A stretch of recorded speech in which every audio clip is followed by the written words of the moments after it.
Bonjour à tous, j'espère que vous allez bien. On se retrouve pour le brief du mercredi 1er février 2023. On se fera une petite mise à jour BTC. On parlera de la clôture mensuelle et du signal au niveau de l'indicateur de l'école qui nous indique justement qu'on a un signal haussier. C'est pas arrivé depuis juillet 2021. Également, je tiens à le rappeler, on est en tout début de mois, c'est le meilleur moment pour rejoindre l'école et commencer votre formation. Donc vous aurez accès aux cours, aux briefs privés que je fais avec les élèves. En ce moment, on voit plein de setups. Si jamais il y a un dip sur le marché, si jamais le Bitcoin fait justement la chasse au stop qu'on a expliqué, ça devrait déclencher des dips sur les alts et on va essayer de déclencher des swings haussiers. Donc ici c'est un petit exemple, bon bien sûr il n'y a pas le nom de l'asset, c'est pas du tout un call ici, je vous dis pas acheter ici, non. Il y a des conditions bien spécifiques que je vous explique, donc là par exemple il y a des petits dessins avec les indicateurs qui sont fournis dans l'école, on a besoin de confirmation des indicateurs. Si pas de confirmation, pas de trade, mais en gros grosso modo voilà, on est en train de voir quelques petits setups de swing aussi avec la gestion du risque, quels seraient les niveaux de bénéfices, comment gérer la gestion du risque aussi en cas de retracement beaucoup plus profond du marché, etc., etc. Dès que vous rejoignez l'école aussi, vous avez accès à une playlist de cours de plus de 19 heures de cours qui vous apprend absolument tout sur l'analyse technique. De nouveaux cours arriveront cette année. Aussi des surprises qui arriveront probablement ce mois-ci, en tout cas je l'espère, normalement tout devrait être bon. Et donc vous avez aussi des explications au niveau du Patreon. Donc le lien il est en description. Et en commentaire pour vous inscrire, on est en tout début de mois, c'est le meilleur moment. Après, ça sera trop tard, donc n'hésitez pas. Euh, et une fois que vous avez rejoint, vous rejoignez le Discord tout simplement, vous aurez votre rôle élève et vous pourrez échanger avec les professeurs et toute la communauté, donc les élèves et les élèves avancés qui seront là aussi pour vous aider. D'ailleurs, je le rappelle, le concours est terminé, donc il y a eu les résultats hier soir. Donc bravo aux deux gagnants, je les ai contactés en DM, j'ai vu que vous m'avez envoyé vos adresses, c'est super, juste après le brief, je vous envoie les 1000 USDT chacun. Donc on refera un prochain concours dans les quelques jours, donc soit cette semaine, soit la semaine prochaine. Je sais pas encore combien on fera gagner, on verra ça. Mais en tout cas, tous ceux qui sont inscrits via notre lien partenaire sur BitGet, vous pourrez participer au prochain concours également. Donc n'hésitez pas, et je le rappelle, vous avez aussi 15% de réduction sur vos frais et un bonus de trading allant jusqu'à 250$ en faisant votre premier dépôt. Et comme je l'ai dit ici dans le tweet, vous pourrez participer au prochain concours. Le but, ce sera de faire un concours minimum tous les mois. Donc le précédent concours, c'était le 16 janvier, je crois. Là, le prochain, c'est dans les prochains jours. Donc on est même à une fréquence un peu plus élevée. Alors du coup, le Bitcoin, clôture mensuelle très positive. On est venu avaler une, deux bougies, c'est super. Donc on vient même plus, pardon, 3, 4 bougies. On est venu avaler 4 bougies. Donc en un mois, on a récupéré 4 mois de baisse. On a récupéré la baisse post FTX. Donc ce qui est une bonne chose. On a clôturé au-dessus d'une résistance assez importante, c'est celle-ci. Donc on a cassé une première résistance. Maintenant la résistance majeure, on la voit, elle est là. Ce qui me confirme que c'est une résistance majeure, c'est aussi le petit signal baissier qui avait été déclenché ici, qui vient marquer la grosse résistance ici, c'est pour ça que le prix a du mal à casser. Et ce qui est hyper intéressant, c'est que enfin, depuis tout ce bear market, le dernier signal haussier qu'on avait eu sur notre indicateur qui a été fait par un élève de l'école, qui est dispo dans l'école, était ici. C'était en juillet 2021, donc le Bitcoin était passé de son bottom à 29 000 à 70 000 et il avait donné un deuxième signal vendeur, donc signal haussier ici, signal baissier ici. Et du coup, ça avait marqué notre top au niveau de cette résistance. Également, il avait redonné un signal baissier ici qui a marqué la résistance. Donc en mensuel, résistance très importante entre 23 000, là, 23 500, là où on est bloqué, jusqu'à 25 300. Et ensuite, en tout cas en mensuel, la prochaine résistance, c'est pas avant les 45 000. Ça veut pas dire qu'on va aller à 45 000, bien sûr, il y a des niveaux en weekly, etc. Par exemple, en weekly, l'indicateur nous avait donné deux signaux aussi ici, un premier ici, un deuxième ici, ce qui a formé le W weekly. Toujours pas de signal de vente pour l'instant. Ça pourrait arriver, mais pour l'instant, c'est toujours pas le cas. Et ouais, du coup, en tout cas en mensuel, c'est le dernier signal acheteur qu'on a eu. Là, il y avait des signaux de vente ici, deux petits signaux acheteurs qui ont été contrés par un signal vendeur ici. Et après que des signaux de vente, hein. Là, des petits signaux d'achat qui ont été contrés par des signaux de vente ensuite. Et les deux récents, surtout c'est très puissant quand vous avez deux signaux au même endroit, ce qui forme des grosses structures. Donc on sait qu'il y a un gros support ici. Et maintenant, ça se déclenche en mensuel. Donc on sait maintenant que cette zone des 15 600 environ jusqu'aux 18 200$ est une énorme zone de support qui devrait tenir très, très probablement. Et par exemple, la dernière fois qu'on a eu ces signaux, je vais juste retirer ça. Alors, hop, ça dégage ça aussi. Ça également.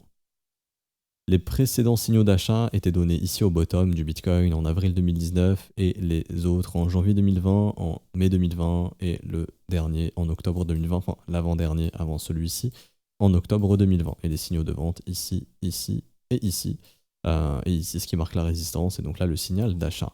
Même aussi que le précédent, Un peu comme ça avait été fait, un peu comme ici en juillet 2021, le rebond, signal de vente ici, puis là, un signal d'achat, deuxième signal d'achat, et puis après le troisième, le quatrième, et les signaux verts qui confirment généralement que la tendance est bien établie. Donc là, par exemple, c'est pas un signal vert, ça veut dire que on a possiblement marqué le bottom ici, qu'on peut avoir des retests, et puis par la suite, on aura probablement des triangles verts qui vont confirmer la tendance. Ok? Tout simplement. Donc comme ici, hein, premier signal gris, je vous remontre ça rapidement. Le premier signal gris, puis ensuite quelques petits signaux de vente qui ont marqué les résistances, et puis après triangle vert, triangle vert, triangle vert qui à ce moment-là confirme la tendance qui est plutôt haussière, et puis bon après le début du bull market. Donc vous voyez, on est plutôt dans un environnement comme celui-ci, on pourrait avoir un Bitcoin qui du coup se mange un range de plusieurs mois avant de vraiment y aller en 2025, post-halving, et déclencher un potentiel nouvel ATH et des signaux verts. Ok, donc signal mensuel très intéressant, la pattern mensuelle aussi très intéressante. Et maintenant, on repasse en daily. Donc là, j'ai besoin de ça. Hop. Ensuite, le prix de production, on le garde toujours. Et puis ici, ça. Donc rappelez-vous, beaucoup trop de stops qui sont en train de s'accumuler sous les 22 200. Évitez le levier, ça risque de découper dans tous les sens. Cet après-midi, bien sûr, on a plusieurs éléments. Alors nous avons les earnings de T-Mobile, il y a aussi les earnings d'une grosse entreprise, j'ai oublié laquelle. Mais il y a surtout la Fed qui va monter ses taux et ça risque d'être très volatile à l'approche et pendant le discours, donc pendant justement les résultats, donc il faut faire très très attention. Donc c'est aujourd'hui, ici US. Alors, fade, interest rate, décision, ok. Donc il faut faire très attention. C'est ce soir, du coup je viens de voir, je pensais que c'était cet après-midi, mais non, c'est ce soir. Donc le marché risque d'être très volatile à la clôture américaine, ok. Donc on évite le levier, surtout sur les altcoins qui sont très volatiles, qui seront plus volatiles que celles qui seront plus volatiles que Bitcoin. Donc un levier x10, x20, ça peut vite se faire défoncer sur les alts. Et pour moi, encore une fois, comme je le dis, en tant que la résistance n'est pas cassée, je pense qu'on ira chasser toutes ces petites mèches pour au moins venir jusqu'au 21 600. Et ensuite, on verra, il y a des zones intéressantes qu'on avait vues également. C'est plutôt ici, en H4, mais c'était vers les 21 000 $ à peu près. Donc ça voudrait dire deep, mais dynamique toujours haussière tant que les 20 300 sont maintenus. Ça, on en avait déjà parlé. Donc l'objectif, ce serait tac, tac. Et du coup, les objectifs sont assez similaires sur les alts. Maintenant, les alts ont des charts différentes. Il faut bien savoir où localiser les creux, comment identifier les bonnes zones, quels seraient les bons signaux. Donc pour nous, en l'occurrence, ce serait grâce à l'indicateur qu'on pourrait avoir les signaux. Ici, en l'occurrence, sur les alts. D'ailleurs, Ethereum qui donne double signaux vendeur, un ici, ce qui confirme bien la résistance. Donc attention, pareil, il est en train lui aussi de nous créer ici une belle trendline avec beaucoup de creux. Donc il y a beaucoup de stops qui sont en train de s'accumuler dessous. Il faut faire attention, ok, au niveau d'Ethereum. Hein. Donc en cas de dip Ether, techniquement, vu qu'il est un peu plus faible que Bitcoin, lui, le premier arrêt, c'est vraiment un bon objectif vers les 1440 $ à peu près.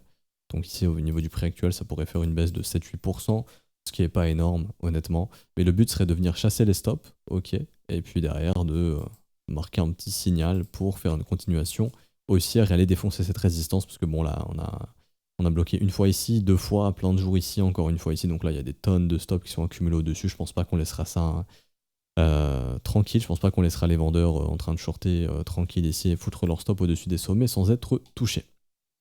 Alors, et du coup, ensuite, ça on s'en fout. Au niveau de la macro.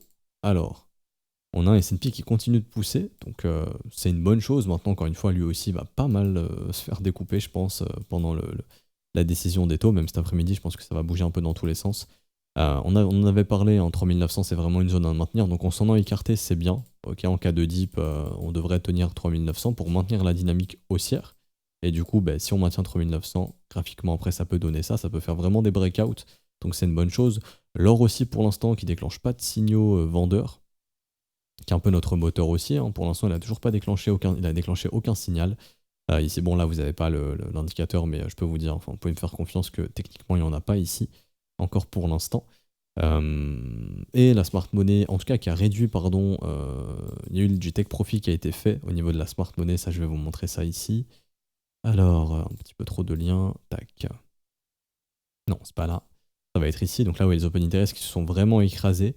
Bon, c'est normal, on en avait parlé, le contrat il va bientôt expirer, mais ça avait commencé ici début janvier. vers le 5 janvier, ça a commencé, c'était vers les 1880 points.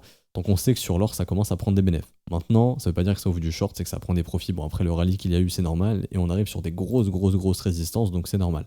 L'or qui est pour moi, comme j'avais déjà dit, le moteur du mouvement aussi depuis que le dollar baisse et les taux baissent.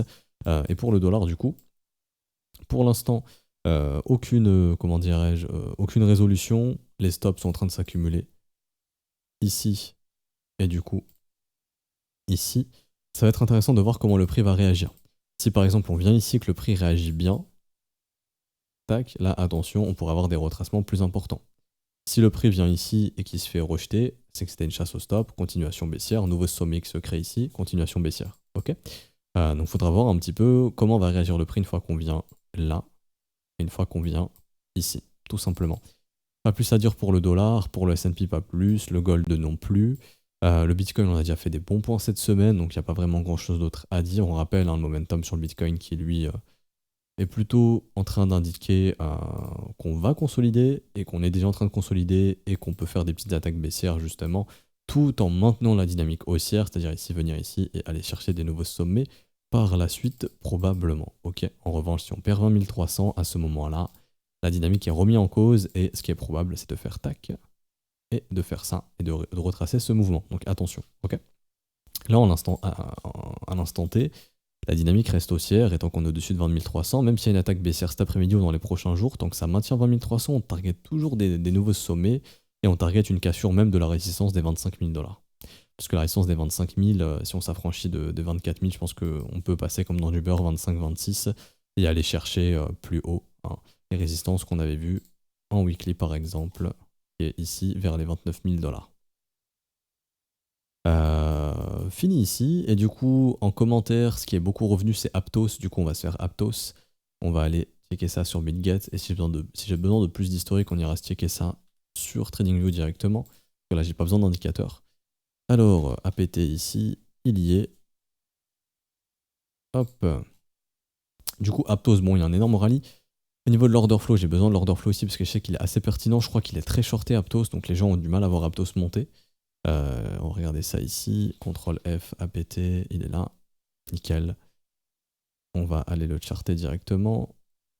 Alors, ici on va lui ajouter l'open interest. Hop. Donc là, il y a tous les exchanges normalement.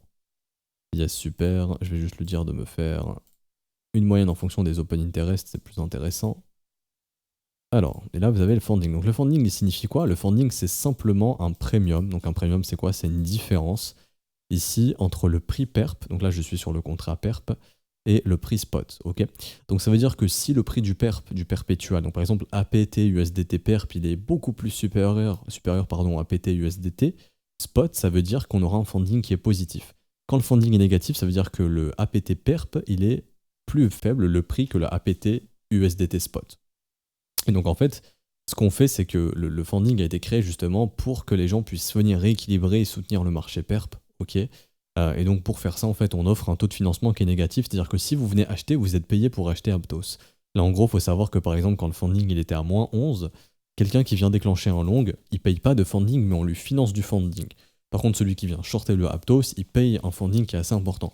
Et du coup, quand il y a des fundings qui sont très importants, ça vient indiquer un petit peu le sentiment du marché, parce que ça justifie le fait que le spread il est très négatif. Je vais vous montrer ça plus précisément. Alors, ici j'ai un indicateur aussi qui avait été fait par un élève qui permet directement d'avoir les spreads. Et en fait, ça va vous montrer ici en fait le funding tout simplement. Donc là, en l'occurrence, je viens sur Aptos USDT. Hop. Et je viens lui dire tout simplement de me soustraire le spot, donc Aptos ici. Et puis, je lui dis de me prendre le perp. Hop. Et là, vous voyez, là, c'est le spread qui est négatif. Donc là, je suis en weekly, mais on va passer en 12 heures. Ah bon, en espérant que ça fonctionne, oui. Et là, vous voyez, du coup, ça, c'est le spread. C'est la différence de prix entre le contrat perp et le contrat spot. Et on voit que du coup, le perp, il est beaucoup plus souvent sous le prix du spot. C'est-à-dire qu'il y a plus d'offres, il y a plus de ventes sur le contrat perp que sur le contrat spot. Ce qui veut dire que, vu qu'il y a plus d'offres, les gens sont très chauds pour shorter le Aptos. Donc c'est ce qui a pu motiver justement ce mouvement aussi, un énorme short squeeze. Et à l'instant T, vu que les spreads continuent d'être négatifs, hein, même pendant cette montée, pendant la consolidation, etc. Les gens sont toujours très chauds pour shorter le Aptos. Du coup, il y a des chances pour qu'il en ait encore dans le ventre.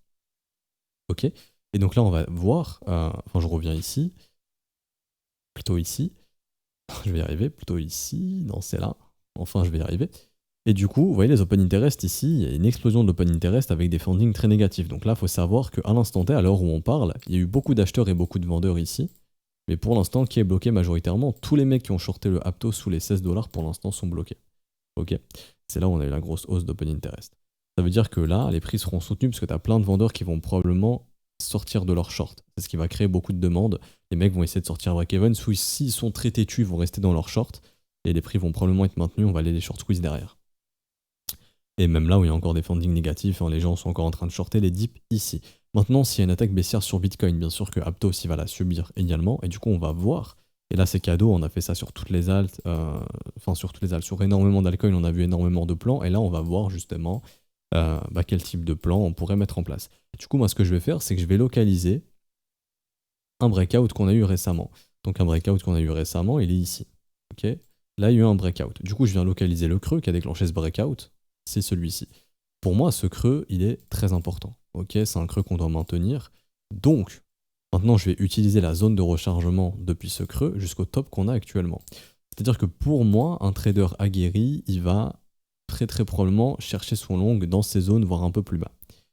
Pour soutenir la dynamique, tout simplement. Une dynamique haussière, c'est je te fais des creux ascendants, ok, et je te fais des sommets ascendants, tout simplement.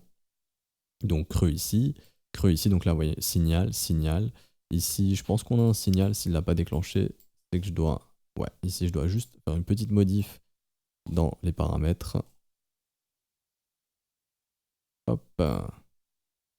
Donc signal, signal, signal. Ici il redonne un signal au niveau de ce creux. Et là pareil, signal. Donc nous on attend justement ce fameux signal, mais on l'attend pas n'importe où, parce que si vous ne savez pas localiser, des fois vous avez des signaux qui ne sont pas à prendre en compte. C'est pas un indicateur qui vous dit achète ici, vends ici, vous dit juste là, il y a un signal de retournement, mais il faut savoir où localiser ce signal. Par exemple ici il vous en donne un, mais bon, encore ici ça va. Mais bien sûr qu'il y a toujours derrière le raisonnement humain qui fait qu'on doit faire le taf avant. Tout comme là, il donne un signal de vente ici, qui n'est pas forcément un signal de short, mais plutôt un signal de take profit, qui marque bien la grosse résistance qu'on a déclenchée ici. Et du coup, nous, on va localiser plutôt nos achats dans ces zones. Ok. On peut s'attendre à un dip du Bitcoin entre 5 et 10%, ce qui fait qu'il sera un peu plus multiplié sur Aptos, vu qu'Aptos est moins liquide et que les altcoins sont moins liquides. Donc 5-10% de baisse sur Bitcoin, c'est peut-être un peu plus, peut-être aller 12-15%, on va dire entre 12 et 18% sur les alts. Donc en l'occurrence, ici déjà jusqu'à ce creux, on est safe, il y a 27%. Déjà, donc s'il y a un achat qui est déclenché, notre stop il sera déjà obligatoirement sous ce creux. Mais on a besoin d'un signal. Et là, on va faire un autre taf qui est qu'on va localiser. Du coup, là, je vais mettre ici un petit indicateur d'imbalance. Donc il est en train de me dire qu'il y a de l'imbalance jusqu'ici. Moi, pour moi, à la zone où il y a un gros déséquilibre, je la vois directement. C'est au niveau du breakout précédent. Donc là, je vais appeler personnellement ça soit le wake of check, ok, ou ici l'imbalance low. Donc pour moi, c'est le dernier prix de déséquilibre où il y a vraiment un gros déséquilibre, ok. C'est-à-dire que c'est jusqu'au 14,53 $. Idéalement, on ne va pas chercher l'achat tant que le marché ne vient pas chercher 14,53 $. Ensuite, une fois qu'on vient ici, on est dans la zone de rechargement, on a localisé un petit peu. Ok, c'est bien, je calcule, ça fait combien de pourcentage de baisse? Ok, ça fait du 11%. Ça peut être réaliste, hein, si Bitcoin baisse un petit peu, il n'y a pas de problème. Mais je ne vais pas m'arrêter là. Je vais essayer de trouver d'autres raisons de localisation. Donc j'ai cette zone ici pour moi qui est très importante. Ici, ok. Déjà qui m'intéresse. Je mets imbalance, mais c'est pas de l'imbalance ici. Hein. C'est une zone qui m'intéresse beaucoup. C'est-à-dire que pour moi, tant que le prix ne passe pas là-dessous, je cherche toujours l'achat. Ok, je vais chercher l'achat, c'est important. Je passe en 4 heures et dans ma zone de rechargement ou légèrement dessous, je vais essayer de trouver des zones intéressantes. Là, j'en trouve pas forcément. Je vais diminuer. Enfin, on a l'imbalance low, mais on va essayer d'en trouver plus. Je vais passer ici en horaire. Ah, là, je vois que j'ai une petite zone, moi, perso, qui m'intéresse. C'est-à-dire que ça, pareil, c'est une zone qui m'intéresse en termes de localisation. Si Aptos vient ici, ce qui ferait une baisse de à peu près 16%, ce qui est déjà une bonne baisse, là, vraiment, ça m'intéresse beaucoup. Okay, mais j'ai besoin de mon petit signal, j'ai besoin de mon petit triangle. Donc, j'ai mes localisations. Je sais que grosso modo, ça va se passer dans ma zone de rechargement. Idéalement, ça se passerait plutôt sous les 14,58 $. Donc vers les 13 $ à 14,50 $. Et puis j'ai vraiment ici, si on a un gros dip, alors là c'est vraiment une zone très très intéressante. et je serais ravi de pouvoir filer des ordres s'il y a un signal haussier. Le signal haussier serait quoi? Ici, ce serait soit en daily ou en H4, bah simplement un petit triangle, ni plus ni moins. Donc vous voyez ici, si vous localisez vos trades n'importe comment, on va vous retrouver à acheter, parce que encore une fois, l'indicateur n'est pas, si vous rejoignez l'école et que vous avez accès à l'indicateur, j'ai déjà fait un cours dessus, enfin dans un brief j'ai vraiment fait un cours dessus, c'est pas un signal d'achat et de vente. C'est vraiment d'autres conditions qu'il faut ajouter, donc il faut savoir localiser le marché, savoir quels sont les niveaux importants, savoir si on peut chasser encore des achats ou on peut chasser de la vente, etc. Pour moi ici en daily, je chercherai toujours de l'achat. Donc c'est plutôt des signaux daily que je vais attendre. Donc c'est-à-dire que par exemple, si on vient ici et que là, mon petit indicateur, il me donne le petit triangle vert, comme il l'a fait ici, là, à ce moment-là, j'ai mon signal d'achat. Donc là, on simule un trade. Ce serait ici, par exemple, je sais pas, moi, le signal, il est déclenché là. Mon stop, je le mettrais sous le plus bas, je me protège. Pour moi, on est toujours dans un marché haussier sur Aptos tant qu'on maintient ce creux ici vers les 11,73 $. Donc ça, c'est première chose. Deuxième chose, je vais localiser mes bénéfices. Et donc, là, j'ai un TP intermédiaire au niveau de cette résistance. Ok. C'est ce qui fait que ça finance mon stop. Une fois qu'on vient ici, je perds rien, parce que oui, plus le marché monte, plus je réduis mon risque. Ok. Et puis, deuxièmement, là, je vais faire ce qu'on appelle une extension de 168 à 200%. Donc là, je simule un bottom ici, hein, mais ça sera réajusté en fonction de ce qui se dessine sur le prix. Encore une fois, ça se trouve, il n'y aura pas d'attaque baissière dans les zones que je target ici. Ça se trouve, Bitcoin ne va pas subir de target baissière. C'est possible, ok. Mais en tout cas, si elle attaque baissière, j'ai mon plan, j'ai mes potentielles entrées pour jouer le swing haussier. Les gens sont toujours en train d'essayer de shorter ce marché, donc pour moi, c'est ce qui fait qu'on peut aller plus haut. Et surtout, tant que ce creux ici est maintenu, pour moi, le marché reste haussier, donc je cherche les achats. Maintenant, s'il n'y a aucun signal acheteur que le creux il est défoncé, à ce moment-là, je ne cherche plus les achats, mais je chercherai les ventes plutôt au niveau des rebonds. Ok. Et donc, ici, pour moi, on a une bonne zone de prise de bénéfices. Au niveau de l'extension, donc toujours, rappelez-vous, je cherche à prendre mes bénéfices où avant les chiffres ronds. 25 $, c'est un chiffre rond. Les gens vont essayer de vendre à 25 si on y vient. Et je les prends de court et je ne vends pas à 25. Je pose un ordre du coup de TP un tout petit peu avant, par exemple 24,6, pour prendre de court ceux qui veulent vendre à 25. Et puis la zone de vente, elle va même jusqu'à 27 $. Et ça, c'est vraiment la première zone de vente. Après, vous avez en découverte de prix les chiffres ronds. Donc là, on a mis 25, mais autant on a 30. On peut très bien se dire, bon, bah, je vais aller jusqu'à 30, mais je vends avant 30. Je vends par exemple à 29,2. Voilà, donc là, ce serait le genre de trade qu'on pourrait déclencher ici. Ça, c'est une idée. Il y a besoin d'autres conditions, etc. Là, c'est juste, je vous donne les localisations, mais on a besoin de signaux ici qui sont, en l'occurrence, soit par exemple des structures H4, peu importe. Après, c'est à vous de voir le signal qui vous plaît. Mais moi, en tout cas, ici, en l'occurrence, sur ce genre de trade, et nous, ce qu'on voit dans l'école, ça va être justement les signaux qui seront donnés par l'indicateur. Donc, ces petits triangles verts qui peuvent signaler que le bon support s'est formé et qu'on a de grandes chances d'avoir formé un nouveau creux ici dans notre tendance haussière pour aller chercher plus haut derrière, comme c'est le cas ici, triangle vert ici, etc. etc. Ok. Là, on attendrait ici ce petit triangle. Donc voilà, on s'arrête ici pour aujourd'hui. J'espère que ça vous aura plu. Et ah oui, je voulais préciser, mais je l'ai mis ici, mais le stop, bien sûr, hein, ça se peut qu'on ait le signal et que derrière le marché fasse ça. C'est pour ça qu'on a un stop qui protège les positions. Et j'ai oublié d'en parler, mais j'en parle, une exposition max de 3 à 5% sur ce genre de trade. C'est-à-dire que si mon stop est activé, je ne perds pas 20% de capital. Sinon, en 3-4 trades, je perds déjà quasiment tout mon capital. Hein. En 5 trades, j'ai tout perdu. Non, ici, on est sur un risque qui peut aller de 3 à 5%. C'est pas j'ai investi 3% de mon capital. Vous allez dire, putain, du coup, les gains, ils sont minimes. Non, ici, vu qu'on a un stop qui est là, vous devez apprendre à calculer votre risque pour avoir 3% de capital. Et je le refais, c'est cadeau. Mais ça, c'est des trucs que j'enseigne également dans l'école. C'est-à-dire que ici, par exemple, 3% de votre capital, c'est par exemple 1000 €. Ok. Là, vous avez un capital qui est quand même assez important, mais bon, je prends des chiffres ronds, c'est un peu plus facile. Allez, on prend 100 €. Hop, 3% du capital, c'est 100 €. Du coup, je vais faire 100 divisé par le chiffre que vous voyez ici, qui est notre stop, 0,16 donc. 16,92, j'écris 16,92 et je rajoute 0 point avant. Ok. Là, moi, je dégaine la calculatrice. Je fais 100 divisé par 0,1692, ce qui me donne 591. Donc, j'ai besoin de 591 € sur ce trade. Ok, donc là, je vais investir 591 €. Si mon stop est activé, je perds que 100 €, donc je perds que 3% de mon capital. Et si mes objectifs sont atteints, ici, je vais gagner 6,31 100 €. Donc ici, en l'occurrence, si jamais vous n'avez pas de TP intermédiaire, que votre TP max il est à 29 $ ici en l'occurrence, ici je pourrais gagner environ 631 €. Ok. Donc ce qui est intéressant. Tout simplement, c'est quand même assez intéressant. Bénéfice net, 631 euros, risque 100 euros. Donc ici, je gagne 6 fois plus que ce que je suis prêt à perdre. Et sur ce genre de trade, vous avez déjà un taux de réussite de 30%, vous vous gavez. Juste 30%, vous gagnez 30 fois sur 100, c'est-à-dire qu'en une semaine, vous déclenchez 3 trades sur 10, il y en a 7 qui se font stopper, il y en a juste 3 qui passent, vous êtes largement en bénéfice. Bah oui, on compte. On compte 7 pertes. Je compte 7 pertes ici, c'est ce qui fait que je perds 700 euros. Okay, parce qu'à chaque fois, je vais perdre 100 balles. Donc j'ai perdu 700 euros. Et j'ai en moyenne, ici j'ai en moyenne un risk reward de 6 pour 1, je vais toujours gagner 6 fois plus que ce que je perds. C'est-à-dire que je vais perdre 700, et du coup, à chaque fois que je vais gagner 600, je vais gagner 600, je vais gagner 600. Donc avec 3 gains, je vais gagner 3 fois 600 euros en moyenne. Ce qui fait que je vais faire 1800 euros de bénéfice net, et je vais perdre 700 euros. Donc j'ai un bénéfice net ici de 1100 euros. J'arrive à gagner 1100 euros, pourtant j'ai perdu 7 fois, et j'ai gagné que 3 fois. Mais c'est ça la puissance du risk-reward. C'est-à-dire ici, en l'occurrence, savoir que le trading, il n'y a pas besoin de gagner 80 fois sur 100, comme je vois plein de gens, oui, rejoins mon groupe, on gagne, on est en série de 25 victoires, c'est génial. Non, bullshit.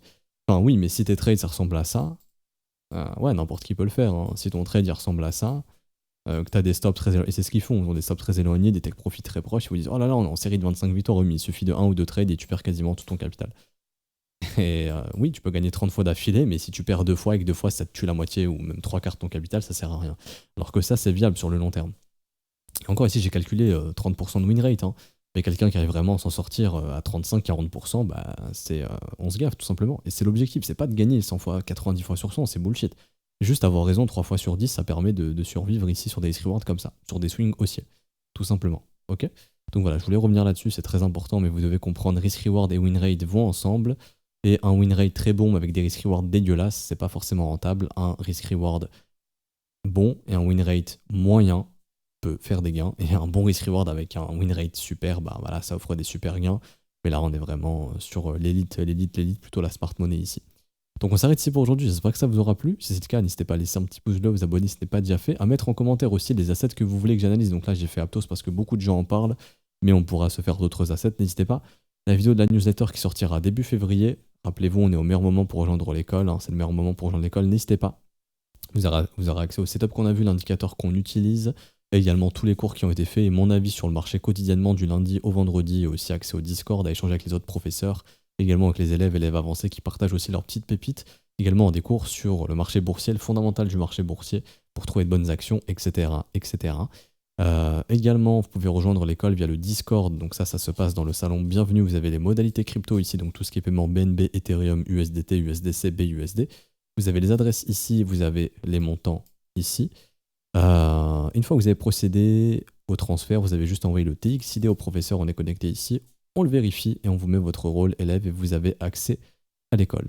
On s'arrête ici pour aujourd'hui, on se fera pas probablement brief demain puisque ça va beaucoup bouger je pense vu les événements fondamentaux qu'on a bientôt. Donc à demain, bonne journée à tous, ciao ciao.